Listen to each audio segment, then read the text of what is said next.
오디오로 듣는 IB 영문학 세 번째.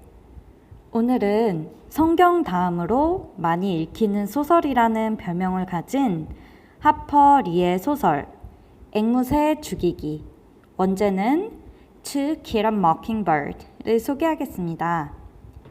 작가 하퍼 리는 소설 속 주인공 꼬마 스카웃처럼 실제로 미국 남부 지역에서 변호사이자 주의회 의원인 아버지 밑에서 막내딸로 성장했고 법대에 진학했다가 작가로 전향하였습니다. 소설 안에서 재판 과정과 인권에 대한 자세한 묘사가 어디에서 나왔을지 짐작이 되시죠? 실제로 전 세계의 많은 국제학교들, 국내의 IB 과정을 도입한 학교들에서도 많이 다루는 작품이어서 IB 과정에 진학하기 전에 꼭 한 번쯤 읽어보시기 권해드릴게요.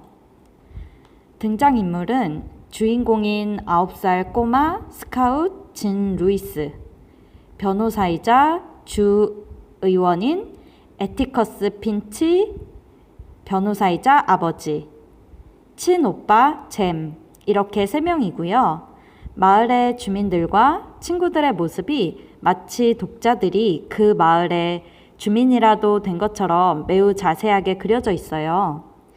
부 레들리라는 정신 이상자로 오해받는 이웃 마을의 주민 역시 주요 인물이며 후반부에 중요한 역할을 합니다. 소설 중반에 사건의 중심이 되는 흑인 노예 톰, 그리고 그를 둘러싼 6월 집안 가족들의 이야기가 소설의 중후반부를 이끌어가는데요. 소설의 초반은 스카웃의 가족과 이웃 사람들, 학교 선생님과 친구들 이야기가 등장해서 조금 지루하고 맥락을 잡기 어려울 수도 있어요. 하지만 총 31과 중에 8과 정도부터는 이후로 본격적인 스카웃의 아버지가 흑인 노예 톰을 변호하게 된 이야기가 등장하면서 매우 생생하고 흡입력 있게 소설이 진행이 됩니다. 총 3부로 구성되어 있으니 10과씩 나눠서 독서를 해도 좋겠네요. 1부는 스카웃의 가족과 이웃, 친구와 선생님 소개. 2부는 아버지가 흑인 톰의 변호사를 맡게 된 배경과 재판 과정. 3부는 재판 이후 스카웃의 가족과 마을 사람들의 변화, 톰의 사망, 앙심을 품은 6월의 복수 및 부 레들리의 극적인 도움으로 진행됩니다. 스카웃은 여자아이지만 멜빵 바지를 입고 남자아이들이나 인기 없는 아이들과도 거리낌 없이 어울리고 주먹질이나 발차기를 날리고 어른이나 선생님의 말씀이라도 찬성할 수 없으면 당돌하게 말대답을 하고 질문하는 똘똘한 아이입니다. 소설은 주로 스카웃과 아버지의 대화로 진행이 되고 오빠와의 대사 및 마을 사람들과의 관계와 갈등으로 진행됩니다. 줄거리를 소개해 드릴게요. 스카웃은 초등학교에 입학했지만 지루한 학교 수업과 철없는 친구들, 학생들의 현실을 이해하지 못하는 선생님이 마음에 들지 않았고 여전히 집에서 아버지와 대화를 나누거나 가정부이자 유모인 캘퍼니아 아주머니와 대화하고 오빠나 동네 친구들과 노는 것이 더 좋습니다. 그러다 어느 날부터 사촌과 학교 친구들이 스카웃에게 너희 아버지는 껌둥이 애인이지? 하며 놀려대기 시작합니다. 그 무렵 메이콤 마을에는 흑인 일꾼 톰이 백인이자 쓰레기장에서 사는 6월 집안의 장녀 메이엘라를 성폭행하였다는 혐의로 재판에 넘겨졌고 앨리버마주의 법에서 성폭행은 사형에 해당하기에 주 의원이자 변호사로 존경받던 스카웃의 아버지가 톰의 변호를 맡게 됩니다. 1900년대 중반 미국 남부 지역은 아직 흑인 노예제가 남아있던 곳으로 메이콤 군 역시 백인과 흑인 사회가 엄격히 구분되어 거주 지역조차 나눠져 있었고 흑인에 대한 말만 나와도 주민들은 이를 갈고 혐오하곤 했어요. 어린 스카웃의 눈에는 사람은 모두가 평등해 보이고 스카웃의 아버지도 사람은 평등하고 모두 존중받아야 한다는 사상을 가진 분이셔서 흑인 문제에 대한 마을 어른들의 행동이 이해되지 않습니다. 왜 마을 사람들에게 놀림을 받으면서까지 우리 아빠가 톰의 재판을 맡아야 하는지 물어보자 아버지는 누군가는 해야 할 일이며 그의 변호를 맡지 않으면 하나님 앞에서, 변호사라는 직업 앞에서, 자녀들 앞에서, 자기 자신의 양심 앞에서 떳떳할 수 없다고 말씀하시죠. 아버지는 이처럼 신앙심과 직업에 대한 책임감으로 마을의 소외된 주민들과 약자들까지 살뜰하게 보살피는 분이셨고 자녀들에게도 이 부분을 중요하게 교육하십니다. 재판에서는 다툼을 하더라도 그 사람 자체는 미워하면 안 된다.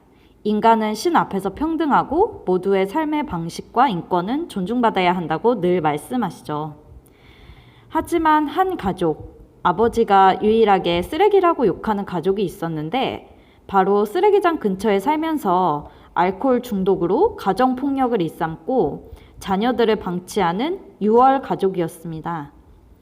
스카웃의 오빠인 잼의 말에 따르면 메이콤 군 안에는 크게 4부류의 주민들이 있었는데 스카웃네 가족이나 옆집의 이웃들 같은 일반 백인 주민들, 주로 숲속에 살며 농사를 짓고 마을의 중요한 사건과는 거리가 좀 있는 커닝햄과 월터 집안, 백인 하층민이자 쓰레기장 근처에 살고 법을 지키지 않는 6월 집안, 마지막으로 백인 마을과 거리를 두고 외곽에 숨어 살고 있는 흑인들이었습니다. 오빠 잼이나 스카웃은 왜 사람 사이에 계층이 있는지 이해가 가지 않았죠. 아버지가 톰의 재판을 맡자 잼과 스카웃도 점차 법과 재판, 정의의 눈을 뜨게 되고 흑인 유모 캘퍼니아는 아버지가 멀리 출장 가셨을 때 아이들을 데리고 이웃 마을의 흑인 교회에 데려갑니다. 톰은 성실한 가정의 가장이자 독실한 기독교 신자로 흑인 교회의 교인들은 그를 위해 기도하고 아이들은 그 교회에서 환영을 받았습니다. 드디어 톰의 재판날, 아버지의 재판을 보기 위해 몰래 법원에 찾아온 잼과 스카웃, 스카웃의 남자친구 딜은 거의 모든 주민들이 모인 재판장에서 아이들의 앉을 자리를 찾지 못해 방황합니다. 그러자 법원 2층 테라스 구석에 와 있던 흑인 교회 목사님과 교인들은 테라스 앞자리를 아이들을 위해 내주고 아이들은 모든 재판 과정과 피고인들, 증인, 보안관, 판사님과 아버지의 재판 과정과 증언, 변론 과정과 표정 하나, 몸짓까지 관찰하게 됩니다. 저는 전체 소설에서 가장 인상 깊었던 장면이 바로 유모 캘퍼니아가 없어진 아이들을 찾아 법원에 오자 걱정하는 아버지에게 주민 중 한 명이 큰 소리로 변호사님의 아이들은 2층 테라스에서 처음부터 재판 과정을 지켜보고 있었습니다. 라고 말하는 장면이었어요.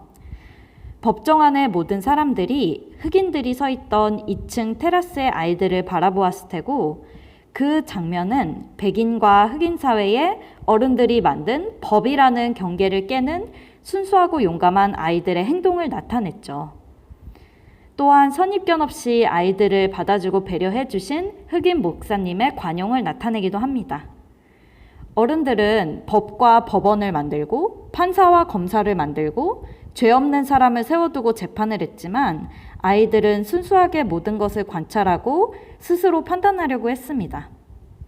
또 한 가지 인상 깊었던 장면은 스카웃의 아버지인 에티커스 핀치 변호사에게 미국 사회에서 무시받고 숨어 살아야 했던 흑인 톰을 위해 변호해 준 것에 대해 고마움을 표현하려고 재판이 있던 다음 날 집 뒤의 계단에 흑인 교회 사람들이 온갖 음식을 가져다 준 장면인데요. 톰의 가족들과 캘퍼니아가 다니던 교회 사람들이 보낸 음식이었습니다. 당시는 경제적으로 어려운 시기였는데도 감사하는 마음을 표현하기 위해 아침부터 온갖 음식을 장만해서 계단에 놓고 간 것이었습니다. 스카웃의 아버지는 두 눈에 눈물이 고여 아무 말씀도 하지 못하셨습니다. 마을의 어려운 사람들을 살뜰히 보살피고 경제적으로 어려운 분들에게는 농작물을 대신 받거나 무료로 변호를 해주는 등의 마음이 따뜻한 분이셨죠. 소설 안에서 잘잘못이 진짜 누구에게 있는지는 명확히 나오지 않지만 전개상 6월 집안의 장녀가 무책임하고 폭력을 일삼는 아버지로 인해 의지할 곳이 없어 친절하고 잘 도와주는 톰에게 의도적으로 이런저런 일을 부탁하는 척하다가 성희롱을 하고 아버지가 그 장면을 목격하고 화를 내자 아버지와 짜고 증거를 없애고자 톰에게 죄를 덮어씌운 것으로 그려집니다. 미국에서는 재판 과정에 배심원의 의견이 중요한데요. 사형의 경우 더욱 그렇습니다. 마을 주민들은 책임을 지기 싫고 흑인과 관련된 문제에 끼기 싫어서 배심원이 되기를 회피하고 정작 마을 정세에 썩 밟지 않고 숲속에서 농사를 짓고 살아가는 농부 집안 사람들이 배심원을 맡게 되고 스카웃의 아버지의 노력에도 불구하고 톰이 흑인이라는 이유만으로 마을 사람들이 혐오한다는 이유만으로 모두 유죄를 선언합니다. 우리는 선입견으로 인해 아무 잘못 없는 약자에게 돌을 던집니다.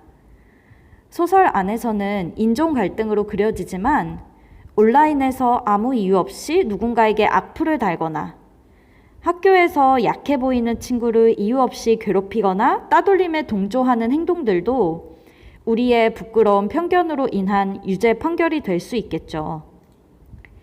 변호사를 꿈꾸는 오빠 잼은 모든 과정을 지켜봤기에 톰의 유죄 선언을 받아들일 수 없었고 마을 사람들과 심지어 아버지의 누이인 고모마저도 아버지가 흑인 변호로 인해서 집안 망신, 마을 망신을 시킨다며 비난합니다. 하지만 톰을 위해 진심으로 변호해줄 정도의 인격과 능력을 가진 변호사는 메이콤 군에서 스카웃의 아버지가 유일했습니다. 아버지는 유죄 판결로 인해 좌절한 톰을 설득하며 항소를 하자고 했지만 교도소에서 탈출을 시도하던 톰은 교도관에 의해 총살됩니다. 톰의 변호를 맡고 자신과 딸을 모욕한 것에 대해 앙심을 품은 6월은 밤길에 돌아오는 잼과 스카웃을 공격하고 부엌칼로 살해하려고 하지만 그때 부 레들리 아저씨가 뛰어들어 아이들을 구해주고 6월은 자신의 칼 위에 쓰러져 즉사합니다. 부 레들리는 소설의 초반에 등장하는데요. 레들리 가족은 집에서 잘 나오지 않고 주말마다 교회에도 출석하지 않아 마을 사람들의 구설수에 오르는 가족이었어요.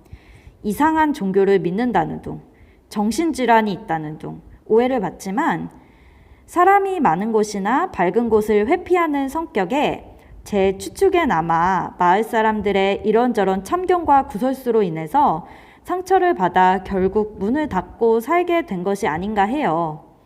당시에는 마을 사람들의 사교가 무척 중요해서 다들 문을 열어두고 살았고 주말마다 교회에 나가서 교류했기 때문에 다른 이웃들과 어울리지 않는 레들리 집안은 마을 사람들의 경계 대상이자 아이들의 호기심의 대상이었습니다.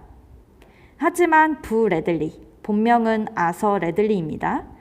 는 아이들을 위해 몰래 나무에 선물을 남겨두기도 하고 아이들이 위급한 순간에 뛰어들어 목숨을 구해줍니다. 오빠 잼은 어느 순간 왜 레들리 아저씨가 집 밖으로 나오지 않게 되었는지 깨달았다고 하죠.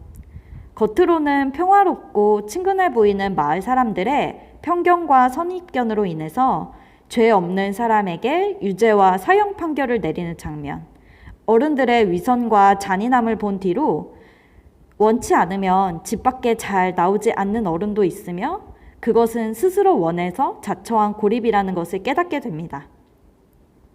아버지는 청렴한 나머지 아들인 잼이 방어 과정에서 실수로 6월 아저씨를 찔렀을 수도 있다는 가능성으로 인해서 괴로워하지만 결국 6월이 술에 취해 스스로 칼 위에 쓰러진 것으로 밝혀집니다. 소설의 또 다른 특징은 아이의 시점에서 마을 사람들의 생활상을 너무나 자세히 묘사하였다는 점인데요.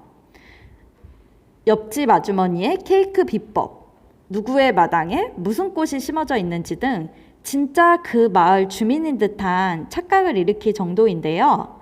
아버지의 잔소리를 듣다 피하려고 딴청을 부리는 모습이나 말과 행동이 다른 어른들의 표정 변화에 대해 의문을 던지는 부분은 한편으로 귀여우면서도 어른 사회의 이면과 사회 문제를 적나라하게 고발합니다. 작가가 소설의 주인공이자 시점을 9살의 당돌한 어린아이로 설정한 이유는 무엇일까요? 마을의 폭도들이 총을 들고 와서 흑인의 변호를 맞지 말라고 아버지를 위협하자 스카웃은 당돌하게 뛰어들어가 우리는 사이좋은 마을 주민이었고 나는 아저씨의 아들과 친구예요 하며 동정을 호소하는 용감한 모습을 보여줍니다. 이해되지 않는 것에 대해서는 당돌하게 따지고 말과 행동이 다른 어른들에 대해서도 끊임없이 질문합니다. 독자들을 어린아이의 귀여운 모습과 당시의 메이콤 군으로 대표되는 현실 사회에 초대해서 이야기에 집중하게 하고 밉지 않은 목소리로 사회 문제들과 편견, 법과 정의, 당시 미국 남부에 남아있던 인종 간의 갈등과 노예제 등을 적나라하게 고발하고 있습니다. 어린아이의 솔직한 말 한마디가 큰 울림을 줄 때가 있죠. 작가인 하퍼 리가 아버지처럼 변호사가 되었다면 해당 지역을 위해 정의를 말하고 소호하는 사람이 되었겠지만 작가가 되어 전 세계 사람들에게 역사적인 과오에 대해서 전하고 당시의 재판의 부당함에 대해서 자세히 말해줍니다. 이것이 바로 문학과 영어의 힘이 아닐까요? 소설의 제목인 앵무새 죽이기는 사실 원제가 파수꾼이었지만 미국 남부에서 자주 보이는 직박구리 새를 말합니다. 한때 명사수이던 아버지가 직박구리 새는 사람들을 위해 아름답게 노래하고 농작물이나 사람들에게 피해를 주지 않으니 함부로 쏴 죽이지 마라 하고 말씀하신 데서 제목을 따왔다고 하네요. 하퍼 리는 당시의 흑인 노예 문제에 대해 전 세계 그리고 청소년 독자들에게 알리고자 이 작품에 많은 시간과 노력을 들였다고 해요. 우리는 이 작품을 통해서 옳고 그름이란 무엇인가에 대해서,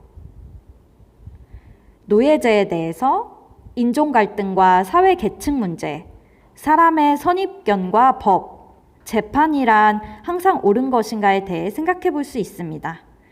또한 스카웃의 당돌한 목소리를 통해서 어른들의 생각과 결정이 늘 옳은 것은 아니라는 것과 시대 상황, 지역에 따라 정의는 달라질 수 있다는 것, 사회적 약자에 대한 관심을 잃지 말아야 할 것을 말해주고 있습니다.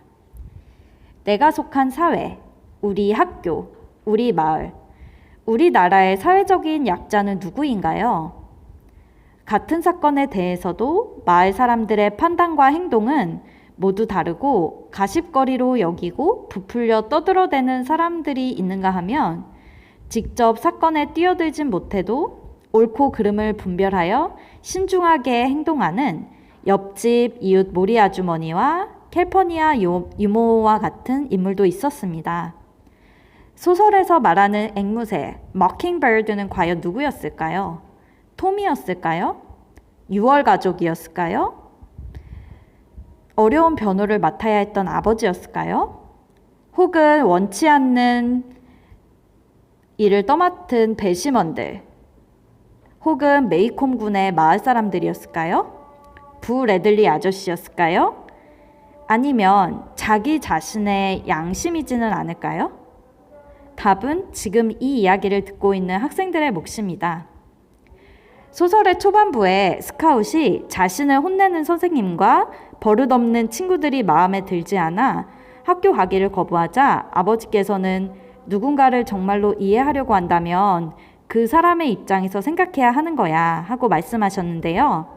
후반부에 스카웃이 자신을 구해준 부 레들리 아저씨를 데려다주는 장면에 스카웃은 마침내 그토록 두려워하고 피하던 레들리 아저씨의 현관에 당당하게 서서 자신의 집과 마을 풍경을 다시 바라보게 됩니다. 나는 여태껏 이 방향에서 우리 동네를 바라본 적이 없었습니다. 아빠의 말이 정말 옳았습니다. 언젠가 상대방의 입장이 되어보지 않고서는 그 사람을 정말로 이해할 수 없다고 하신 적이 있습니다. 레들리 아저씨네 집 현관에 서 있는 것만으로도 충분했습니다. 스카웃의 이 대사야말로 작가 하퍼리가 우리에게 들려주고 싶은 말이 아니었을까요? 그럼 소설 속 내용과 주제들을 IB 영어 지문으로 연결해 볼게요. 작가가 주인공 및 화자를 9살의 당돌한 여자아이로 설정한 이유. 아버지의 직업을 변호사이자 시의원으로 설정한 이유. 톰의 재판이 가지는 상징적인 의미. 작가가 시대 및 지리적 배경을 1960년대 미국 남부로 설정한 이유. 주인공이 마을 사람들과 학교 친구들, 선생님에 대해 자세히 묘사한 이유. 오빠인 잼이 변호사가 되고 싶어한 이유와 상징. 아버지가 늘 대화를 통해서 자녀들을 교육하려고 노력하신 이유. 가정교육에 대한 아버지와 고모의 의견이 달랐던 이유. 레들리 가족이 마을 사람들과 교류하지 않고 생활하는 것에 대해서. 같은 사건에 대해 마을 사람들의 생각과 판단, 행동이 달랐던 것에 대해서. 같은 백인들 사이에서도 계층을 나누고 서로 경계하는 모습에 대해서. 마을 사람들이 모두 알고 지내는 것이 반드시 좋은 것인가, 장단점에 대해서. 소설의 중간에 아버지가 미친 개를 쏴 죽이는 장면의 의미에 대해서. 스카웃이 학교 다니기를 거부한 이유와 그에 대한 자신의 의견. 메이엘라 6월이 톰에게 죄를 덮어씌우게 된 경위에 대해서 메이엘라의 입장에서 생각해보기. 내가 만약 스카웃의 아버지 변호사거나 배심원이었다면 용기 있는 발언을 할 수 있었을까? 보편적인 정의나 진리, 양심이란 존재하는가? 시대와 문화, 지역에 따라 정의는 변화하는가에 대한 지문에 다른 작품과 예를 들어 설명하기. 흑인 노예제나 인종 갈등을 다룬 다른 작품과 비교해보기. 법, 정의, 재판에 대해 다룬 다른 작품과 비교하기. 어린아이의 시점에서 전개된 다른 소설과의 특징을 비교해보기.